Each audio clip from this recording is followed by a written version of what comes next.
ये पूरी family forest में हंटिंग के लिए जाती है। उनके पास तो मॉडर्न हथियार भी थे जिससे वो जानवरों का शिकार करेंगे, लेकिन बाद में रिवील होता है कि उस फॉरेस्ट में कुछ ऐसी एंशिएंट प्रजातियां मौजूद हैं जो उल्टा ब्लैक मैजिक का यूज करके इंसानों का ही शिकार करते हैं। इस एडवेंचरस कहानी की शुरुआत होती है माइक और शॉन नाम के दो भाई को दिखाते हुए। पीछे की तरफ माइक की वाइफ एलन बैठी हुई थी और उनका एक पालतू डॉग स्क्वाड भी होता है, और वो सब मिलकर एक्चुअल में फ्लोरिडा के एक बहुत ही बड़े नेशनल पार्क में जा रहे होते हैं। वहाँ का फॉरेस्ट बहुत ज्यादा फेमस था अलग अलग टाइप के जानवरों के लिए। तो माइक यहाँ पर अपने डेली बिजी शेड्यूल से थोड़ा टाइम निकालकर अपनी फैमिली को देता है। रास्ते में तो शॉन अपने बड़े भाई को मोबाइल भी दिखाता है कि इसमें जीपीएस लोकेशन ट्रैक कर सकते हैं, पर माइक को यहाँ पूरी तरीके से एकदम नॉर्मल हंटिंग करनी थी। फिलहाल देखकर लग रहा था कि वो वहाँ पर जाकर बहुत एंजॉय करने वाले हैं, पर उन्हें नहीं अंदाजा कि एक अनजान खतरा उनका वेट कर रहा है। जैसे तैसे वो एक फ्यूल स्टेशन के पास पहुंचकर माइक अपनी जॉब की एक इम्पोर्टेंट कॉल अटेंड करने लगा। वहीं एलन और शॉन शॉप के अंदर जाकर कई सारी जरूरत की चीजें खरीदते हैं। हमें यहाँ पता चला कि एलन वॉशरूम में चली जाती है और वो तो प्रेगनेंसी टूल लेकर उसकी टेस्टिंग कर रही थी।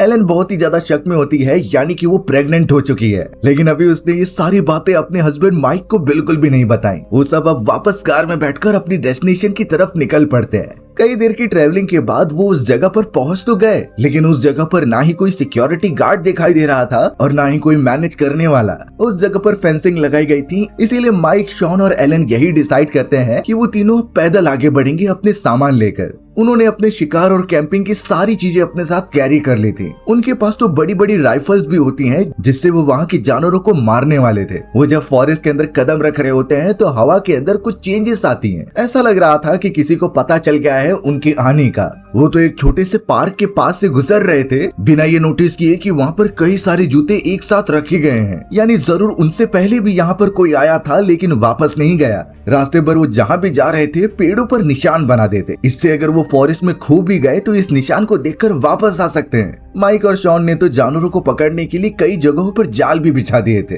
और अब वो सब वहाँ से ट्रेवल करते हुए एक वॉच टावर के पास पहुँच जाते हैं। वो छोटा सा वॉच टावर था जिसके ऊपर जाकर माइक एलन को कहता है कि तुम बंदूक से किसी जानवर पर निशाना लगाओ। अब एलन यहाँ ये सारी चीजें पहली बार कर रही थी। उसने बंदूक की मदद से एक हिरन को निशाना लगाने की कोशिश की, पर अब इस बात थी कि उसका निशाना चूक जाता है और हिरन भागने लगा। एलन डिसअपॉइंटेड हो जाती है, लेकिन फिर वो बंदूक उठाकर और पास से निशाना लगाने चली गई। थोड़ी देर तक ढूंढने के बाद जब उसे हिरन दिखाई दिया तो वो फिर से बंदूक तानती है, लेकिन इस बार पता नहीं कि वो ट्रिगर दबाने में झिझक रही थी। तभी अचानक पीछे से शॉन ने हिरन को शूट करके मार दिया। शॉन तो एलन को एक बात समझाता है कि तुम्हें अगर शिकारी पर रहम करनी है तो तुम्हारी जान को शायद खतरा हो जाएगा, इसीलिए किसी भी शिकार को कम मत समझो। वो अपनी जान बचाने के लिए कुछ भी कर सकता है। यहाँ उन लोगों ने अच्छी तरीके से कैंप भी बिछा लिया था। एलन और माइक साथ में बैठे हुए थे और उस मोमेंट पर एलन सच्चाई बता देती है कि वो प्रेग्नेंट है। माइक पहली बार ये सुनकर थोड़ा सा चौंक गया, क्योंकि सच्चाई तो ये थी कि अभी वो ये सारी चीजों के लिए तैयार नहीं था। उसके ऊपर कई सारी रिस्पॉन्सिबिलिटीज थी और अब वो इतनी जल्दी फादर नहीं बन सकता। ये जवाब सुनने पर एलन थोड़ा सा चौंक जाती है, क्योंकि एलन चाहती थी कि वो साथ मिलकर एक फैमिली बनाए।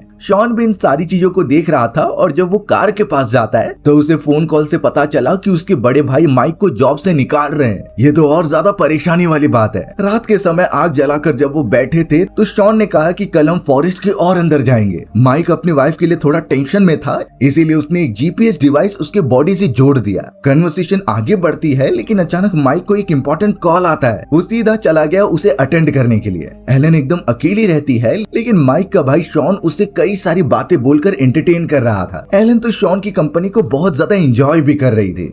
माइक के वहां से जाने के बाद तो शॉन एलन से कई सारी बातें करता है अपने बचपन की, यानी वो दोनों एक दूसरे से काफी कंफर्टेबल थे और अपनी कंपनी को एंजॉय करते हैं। इनफैक्ट उन्होंने तो अपना favourite game truth and dare भी खेलना स्टार्ट कर दिया था, लेकिन कहीं न कहीं देखकर ऐसा लगता है कि एलन माइक से ज्यादा शॉन के साथ कंफर्टेबल है। शॉन उसे समझता भी है और कन्फ्रंट भी करता है। वहीं दूसरी तरफ लगातार माइक कॉल में बिजी था और अपने काम की बातें कर रहा था, लेकिन अचानक वहाँ नेटवर्क खराब होने की वजह से कुछ आवाजें नहीं आ रही थी। माइक हर जगह पर यही ट्राई करता है कि कॉल कनेक्ट हो जाए, लेकिन उस जगह पर डिस्टरबेंस बहुत ज्यादा था। अचानक पास ही वाली झाड़ी में से कुछ आवाजें आने लगी। माइक एक समय पर तो डर गया था, लेकिन जब वो थोड़ा पास गया तो पता चला कि वहाँ पर उनका डॉग स्कॉट मौजूद है। स्कॉट पता नहीं क्यों बड़े अजीब तरीके से भौंकता जा रहा था। माइक ने तो जैसे तैसे उसे शांत कराया और अपने डॉग से बिना डरे उसके साथ फोटो लेने लगा। उसने जब फोटो क्लिक की तो पता चला कि पीछे की तरफ कोई खड़ा हुआ है, लेकिन ये चीजें माइक ने नोटिस ही नहीं की। फोटो में जो कोई भी था इतना डरावना लग रहा होता है कि कोई भी अगर सामने से देख ली तो उसकी जान चली जाए। माइक जब एलन और शॉन के पास वापस आता है तो वो दोनों थोड़ा मायूस हो गए थे, क्योंकि उतने समय तक वो काफी एंजॉय कर रहे होते हैं। यहाँ एलन ने तो साफ कह दिया कि कल वो शिकार पर नहीं जाएगी, बल्कि इसी टेंट में रहकर आराम करेगी, क्योंकि शिकार करना उसे नहीं आता। माइक भी एलन की बातों को समझता है और वो सीधा टेंट के अंदर सोने चले गए थे। शॉन ही एक अकेला था जो बाहर सो रहा था। कई घंटों तक आराम करने के बाद जब एलन सुबह होने पर अपनी आंखें खोलती है तो उसके फॉरहेड पर क्रॉस सिंबल बनाया गया था। वो धीरे धीरे उठती है और माइक को भी उठाती है, पर तब जाकर पता चला कि उनके सारे सामान इवन टेंट भी गायब हो चुका है। इनफैक्ट वहाँ पर तो शॉन भी नहीं है। दोनों ही अब एकदम घबरा कर आसपास देखने लगी कि आखिर वो कहाँ चला गया। माइक के भी फॉरहेड पर वही क्रॉस सिंबल बनाया गया था और उसे तो यही लग रहा होता है कि ये उसके भाई शॉन की कोई शरारत है। वो हमारे साथ प्रैंक करना चाहता है हमें डराने के लिए। लेकिन अचानक साइड में शॉन खड़ा हुआ होता है और उसके भी फॉरहेड पर सिंबल था। शॉन ने तो बताया कि कोई अजीब से लोग यहाँ पर आए थे जो हमारे सामान लेकर चले गए। उनका स्कॉट नाम का डॉग भी गायब हो चुका है। पर माइक अभी भी इन चीजों को मजाक में ले रहा था कि उसका भाई उनके साथ प्रैंक कर रहा है। लेकिन जब एलन शॉन की तरफ देखती है तो उसके ऊपर सीरियसनेस दिखाई दे रही थी, यानी शॉन उन अनजान लोगों के बारे में सच कह रहा है जो यहाँ पर आए थे। अब यहाँ उन तीनों के पास कोई रास्ता नहीं था, क्योंकि उनके सारे सर्वाइवल के सामान चोरी हो चुके थे। उन्हें अब आगे बढ़ना है फॉरेस्ट में अपनी कार की तरफ, ताकि वो यहाँ से निकल सके। जैसे तैसे अब वो शॉन की अकॉर्डिंग आगे बढ़ते हैं, जो बता रहा था कि शायद हमारी कार वेस्ट में होगी। अगर हम पेड़ों पर बनाए गए निशान के पास पहुंच गए तो आसानी से कार तक पहुंच जाएंगे। माइक तो पीछे पीछे चलता हुआ शॉन से अभी भी कह रहा था कि हमसे मजाक करना बंद करो, पर शॉन एलन को समझाता है कि ये सीरियस मैटर है और वो भी सीरियस हो जाए। माइक बहुत पहले से नोटिस कर रहा था कि एलन बार बार उसके भाई शॉन की साइड ले रही थी। वो तो पूरी तरीके से शक में हो गया कि कहीं उन दोनों के बीच में कुछ चल तो नहीं रहा है। माइक को अब बहुत ही ज्यादा गुस्सा आ रहा था अपने भाई के ऊपर, इसीलिए वो उसके ऊपर तुरंत ही टूट पड़ा और दोनों के बीच में फिजिकल फाइट होने लगी थी। एलन तो उन्हें रोकने की भी कोशिश करती है, पर वो दोनों झगड़ते जा रहे थे। उस मोमेंट पर एलन जोर से चिल्लाकर ऐलान करती है कि वो प्रेग्नेंट है। माइक और शॉन दोनों ही एक जगह पर रुक गए थे। उन्हें अपनी गलती का एहसास हुआ और माइक जाकर एलन से माफी भी मांगता है, लेकिन एलन उससे थोड़ी सी डिसअपॉइंटेड थी। पहली बार से जब उसने बताया तो माइक इसके लिए रेडी नहीं था और अब वो अपने ही भाई पर शक कर रहा है। ये सारी चीजें कहने के बाद माइक को रियलाइज होता है कि उसने कितनी बड़ी गलती की है। वो तो एलन से माफी मांगता है और कहता है कि वो बच्चे के लिए तैयार है, यानी वो मिलकर अपनी एक हैप्पी फैमिली बना सकते हैं। अब लगातार आगे बढ़ते हुए वो उन्हीं सिंबल्स के पास पहुंच जाते हैं जो उन्होंने पेड़ों पर बनाए थे। माइक और एलन को लग रहा था कि अब वो आसानी से पहुंच जाएंगे, लेकिन शॉकिंग बात तो ये हुई कि वहाँ पर हर तरफ पेड़ों के ऊपर उसी तरीके के सिंबल किसी और ने बनाए होते हैं। इससे वो एकदम कंफ्यूज हो गए और समझ नहीं पा रहे थे कि असली डायरेक्शन कौन सी है। इसका मतलब है कि यहाँ पर और भी कोई मौजूद है जो उनके साथ ये ट्रिक कर रहा है। दूसरी तरफ शॉन अपने पालतू कुत्ते को ढूंढते हुए और अंदर चला गया था। वो लगातार अपने कुत्ते को आवाज देता है और अब झाड़ियों में से उसके कुत्ते की भौंकने की आवाज आने लगी। तुरंत ही शॉन भागते हुए अपने कुत्ते का पीछा करता है, पर अफसोस वहाँ पर खाली जगह के अलावा कुछ भी नहीं होता। कई जगहों पर ढूंढने के बाद भी जब कुछ नहीं मिलता तो वो एक खाली जगह पर आता है और उसके ऊपर किसी ने बॉल फेंक कर मारा। ये उसके डॉग का ही बॉल होता है और शॉन समझ गया था कि जरूर यहाँ पर कोई और मौजूद है। वो तो जोर जोर से चिल्लाकर उन्हें सामने आने के लिए कह रहा था, पर अचानक शॉन के ऊपर कुछ ब्लड के ड्रॉप गिरते हैं और जैसे ही वो ऊपर देखता है तो वहाँ उसका पालतू डॉग मरा हुआ लटकाया गया था। शॉन अपने डॉग से बहुत प्यार करता था और ये देखकर तो वो काफी गुस्सा हो जाता है। वो जोर जोर से चिल्लाकर बहरूपियों को सामने आने के लिए कह रहा था और उसी वक्त एक गन शॉट की आवाज आई जो शॉन के ऊपर लगने वाली थी, पर लकीली वो गोली एक पेड़ पर लग जाती है और शॉन अपने आप को बचाने के लिए एक पेड़ के पीछे छुप जाता है। शॉन ने नोटिस किया कि उस छोटे से वॉच टावर के अंदर से ही कोई तो है जो उस पर शूट कर रहा है, इसलिए उसने जैसे तैसे एक लकड़ी ली और उसे नुकीला करने लगा। धीरे धीरे वो वॉच टावर के पास बढ़ता है, झाड़ियों के अंदर से छुपकर। वो जब ऊपर देखता है तो पता चला एक ही आदमी वहाँ पर मौजूद है, तो इसलिए वो बिना झिझक के धीरे धीरे ऊपर चढ़ता है सीढ़ियों के और उस नुकीली लकड़ी से उसके पैर पर हमला कर देता है। वो जो कोई भी था उसने मास्क पहने थे और अजीब तरीके के कॉस्ट्यूम होते हैं। शॉन ने जल्द से जल्द उसकी गन उठाई और सीधा उसके चेहरे पर हमला करने लगा। वो अनजान सा आदमी वहीं पर बेहोश हो जाता है। शॉन तो अब उस गन को फायर करके देख रहा था कि उसमें गोलियां नहीं है, इसीलिए वो साइड में चला गया गोलियां भरने के लिए। उसी वक्त पता चला कि वो अजीब सा आदमी जो बेहोश हो चुका था वो उठ गया होता है और वो बहुत ही गुस्से में शॉन की तरफ देख रहा था। शॉन जैसे ही मुड़ा तभी उस आदमी ने नुकीला हथियार निकाला और उसके बॉडी पर बहुत जोर से मार दिया। वो तो उसे उतनी ऊंचाई से नीचे गिरा देता है। शॉन बेचारा इतना घायल हो चुका था कि वो सांस भी नहीं ले पाता और एट द एंड उसकी जान चली जाती है। वो अजीब सा एंशिएंट हंटर तो उसकी वीडियो निकाल रहा था मरते दौरान, यानी कि वो बहुत ही ज्यादा खतरनाक है जो शायद मर भी नहीं सकते।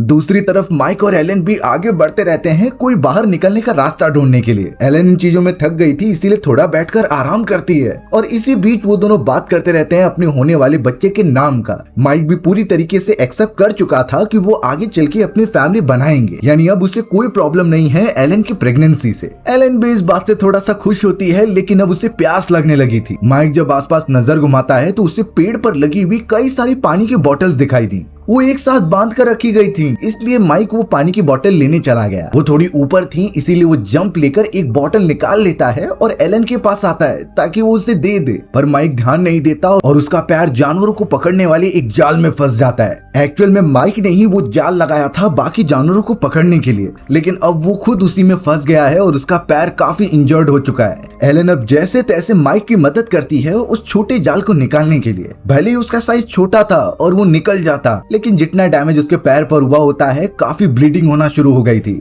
माइक ठीक से चल भी नहीं पा रहा था तो एलन उसे सहारा देकर एक सेफ जगह पर लेकर जाती है। उन्हें समझता ही नहीं कि आखिर वो वाटर बॉटल ऊपर किसने रखी, कहीं ये इंसानों को चारा बनाने का काम तो नहीं चल रहा है। जैसे तैसे वो दोनों ट्रेवल करते हुए एक फॉरेस्ट रेंजर के स्टेशन में पहुंचे। वहाँ पर जोर से आवाज देने पर भी कोई रिस्पॉन्स नहीं कर रहा था तो दोनों अंदर चले जाते हैं। पता चला कि उस जगह पर कोई है ही नहीं। माइक के पैर में लगे हुए चोट और भी ज्यादा बढ़ते जा रहे थे और वो जोर से चिल्लाता है। एलन को वहाँ कुछ भी मिल रहा था वो उसे माइक के पैरों पर बांधती है। पर अगर ऐसी खतरनाक सिचुएशन में कभी हम फंस जाएं जहां फॉरेस्ट में हमारे बॉडी पर कहीं भी चोट लगी हो और उसका खून बहना रुक ही नहीं रहा है, तो आखिर उस समय ऐसा क्या करे जिससे खून बहना बंद हो जाए और आप आगे बढ़ सकते हो वहां से निकलने के लिए। पहली चीज तो हमें फॉरेस्ट में नंगे पैर घूमना ही नहीं चाहिए। सबसे बड़ी गलती थी ये माइक की। अगर कुछ पहनने के लिए ना हो तो पैरों को कवर करने के लिए लकड़ी का टुकड़ा लेकर उससे बांध देना चाहिए। एटलीस्ट इससे हमारा पैर एकदम सुरक्षित रहेगा। बात रही बहते हुए खून को रोकने की, तो फॉरेस्ट में पाए जाने वाले कई ऐसे पेड़ पौधे हैं जिससे कि वो एक हर्बल मेडिसिन का काम करते हैं। जैसे कि अगर नीम के पत्तों को अप्लाई करें तो वो एक एंटीबायोटिक का काम करती है जो बहुत सारे जर्म्स को मार देती थी और खून को रोकती थी।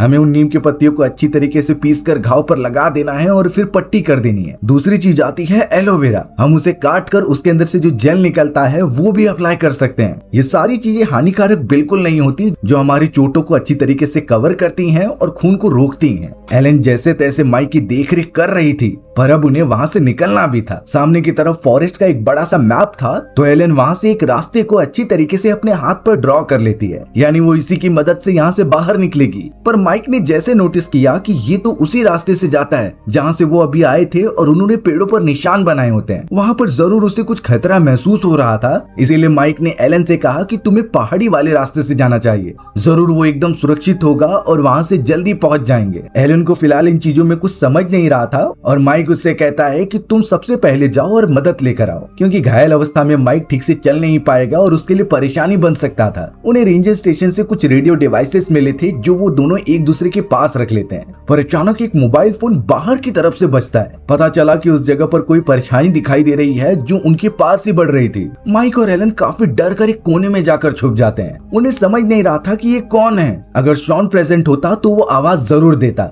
उन्हें इतना तो कंफर्म हो गया था कि बाहर जो कोई भी है उनका दोस्त तो बिल्कुल नहीं है। इस वजह से माइक अपनी वाइफ एलन की फिक्र बहुत ज्यादा करने लगा था। वो तो प्रेग्नेंट भी थी, यानी उसे आराम करने की जरूरत है। इस वजह से माइक बहुत सोचने के बाद एलन से कहता है कि तुम यहाँ से निकल जाना, तब तक बाहर जो कोई भी है वो खुद उसका ध्यान भटकाएगा। एलन माइक को छोड़कर जाना नहीं चाहती थी, लेकिन माइक ने भरोसा दिलाया कि वो पीछे पीछे आ जाएगा। एलन तो यहाँ माइक की बात मानकर उस पहाड़ी वाले इलाके पर जाने का ही डिसाइड करती है। दोनों के पास रेडियो मौजूद थे, यानी वो एक दूसरे से कम्युनिकेट कर सकते हैं। अब प्लान को जैसे तैसे एग्जीक्यूट किया जाता है और माइक धीरे धीरे बाहर निकलता है। उसे सामने की तरफ एक बोर्ड दिखाया गया जिसके ऊपर एक लॉकेट रखा गया था। वो लॉकेट किसी और का नहीं, उसके भाई शॉन का होता है और उस पर खून के धब्बे लगे हुए थे। माइक उदास हो जाता है और वो तुरंत ही समझ गया कि उसका भाई मर चुका है। वो अब एकदम गुस्से में आ चुका था और जोर से चिल्लाते हुए बदमाशों को बाहर निकलने के लिए कहता है। पता चला कि झाड़ियों के बीच वही मास्क वाले इंसान बैठे हुए हैं और उन्होंने शूट करना भी स्टार्ट कर दिया है माइक के ऊपर। लकीली निशाना लग नहीं पाता और माइक वहाँ से भागने लगता है। माइक ने एक इशारा किया जिससे कि पीछे की तरफ से एलन भी भागने लग जाती है। यानी अब तक तो उसका प्लान कामयाब हो चुका था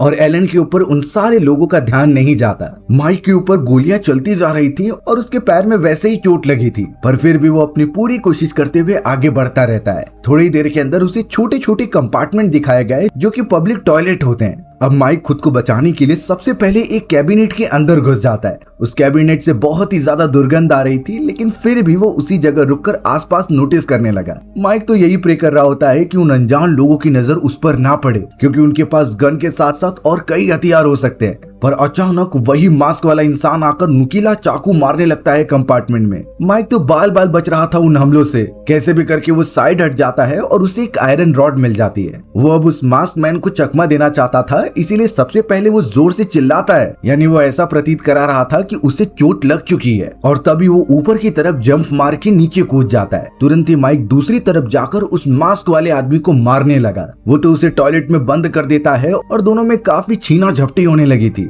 माइक अपनी पूरी कोशिश कर रहा था और उसने मास्क मैन का सर पकड़ा और जोर से मारने लगा। मास्क मैन तो वहीं पर बेहोश हो जाता है, जिससे माइक एकदम फ्री हो गया था कि वो कहीं भी जा सकता है। लेकिन माइक एकदम अनजान कि ऊपर की तरफ एक और मास्क मैन है जो उसका साथी था। उसने गन उसके ऊपर पॉइंट की होती है और माइक जैसे ही पीछे मुड़ता है तो गन शॉट की जोर से आवाज आई। यानी कि शॉन के साथ माइक का भी अब काम तमाम हो चुका है। वहाँ अब हमें पहाड़ी वाले इलाकों में एलन दिखाई गई जो पर्वत के ऊपर चढ़ते जा रही थी। उसे माउंटेन क्लाइंबिंग का बिल्कुल भी नॉलेज नहीं होता, पर फिलहाल जान खतरे में है तो कुछ भी करना पड़ेगा। बिना रुके वो पथरीले वाले इलाके में चढ़ती जा रही थी। एलन तो कई बार गिरने से भी बच रही थी, लेकिन वो अपनी पकड़ मजबूत रखती है। जैसे तैसे वो थोड़ी सी टॉप पर गई और इतनी ज्यादा थक चुकी थी कि वो हिल नहीं पा रही होती। तुरंत ही उसने रेडियो सिग्नल की मदद से अपने हस्बैंड को कॉल लगाने का ट्राई किया। कई देर तक तो कनेक्शन नहीं होता, लेकिन अचानक दूसरी तरफ से माइक की आवाज आती है। यानी माइक अभी तक मरा नहीं था। पता चला कि वो सारे खतरनाक हंटर्स ने माइक पर हमला करके उसे एक ट्रैश कैन के अंदर फेंक दिया है। उसके बॉडी पर कई सारे बंदूक के निशान थे, जिससे ब्लड लॉस होता जा रहा था। यानी माइक के पास एक्चुअल में ज्यादा टाइम नहीं बचा हुआ है।